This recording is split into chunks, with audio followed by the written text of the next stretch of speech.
Hello friends, welcome to my channel. আজ ওয়াংখেড়েতে KKR versus মুম্বাইয়ের খেলা।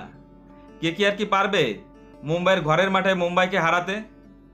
কারণ শাহরুখ খান যবে কলকাতার মালিক হয়েছে তবে থেকে শাহরুখ খানের একটাই চাওয়া ছিল কলকাতার কাছে যে ওয়াংখেড়েতে মুম্বাইকে যেন কেকেআর হারায়। কিন্তু গত 12 বছরের মধ্যে লাস্ট বার 2024 সালের আইপিএলেই হারাতে পেরেছে এবং সেবার শাহরুখ খান বিশাল খুশি হয়েছিল। আজকে কি শাহরুখ খানের মুখে কেকেআরকে আবার হাসি ফোটাতে পারবে?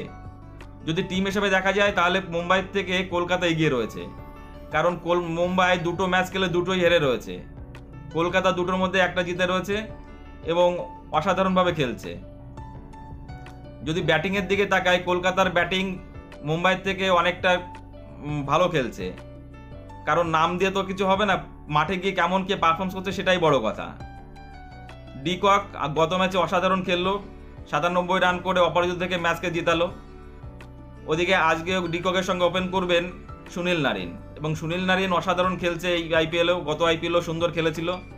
সুতরাং ওপেনিং জুটিটা অসাধারণ হয়েছে। মুম্বাই থেকে অনেকটা এগিয়ে রয়েছে কেকেআর এবং ছন্দে রয়েছে। ওদিকে অজিঙ্কা রাহানে মুম্বাইয়ের ছেলে, ঘরোয়া ক্রিকেটে মুম্বাইকে নেতৃত্ব দেয় অজিঙ্কা রাহানে। সুতরাং ওয়াংখেড়ে তার একদম পরতে চিনা। ও অঙ্গকৃষ্ণ রঘুবংশী, সেও মুম্বাইয়ের ছেলে, তারও ওয়াংখেড়ে খেলার অভিজ্ঞতা রয়েছে। সুতরাং মুম্বাই থেকে কলকাতা অনেকটা এগিয়ে রয়েছে বলাই যায়, কারণ মুম্বাইয়ের ব্যাটসম্যান রোহিত শর্মা ফর্মে নেই, অজিঙ্কার সূর্যকুমার ফর্মে নেই, হার্দিক পান্ডার সেই একই অবস্থা, কারণ ওদের টিমের কোনো প্লেয়ার এখনো ছন্দে ফিরতে পারেনি, যে কারণে পয়েন্ট টেবিলে এখনো একদম শেষে অবস্থান করছে মুম্বাই। আজকে এই দুর্বল মুম্বাইকে হারিয়ে অবশ্যই তাদের হারের হ্যাটট্রিক উপহার দিতে পারে কেকেআর। বোলিংয়ের দিক থেকে যদি তাকানো হয়, মুম্বাইয়ের ট্রেন্ট বোল্ট বা দীপক চাহার এখনো সেইভাবে ফর্মে ফেরেনি বা সেইভাবে খেলতে পারছে না, প্রচুর রান দিচ্ছে, কারণ ওদের কাছ থেকে টিম যতটা আশা করছে সেইভাবে ওরা পারফরমেন্স করতে পারছে না। ওদিকে যদি কেকেআর এর বোলিং অ্যাটাক যদি দেখা হয়, তাহলে স্পিন অ্যাটাক কেকেআর এর যথেষ্ট ভালো। বরুণ চক্রবর্তীর সঙ্গে সুনীল নারিন, এই দুজন বহু ম্যাচ কেকেআরকে জিতিয়েছে।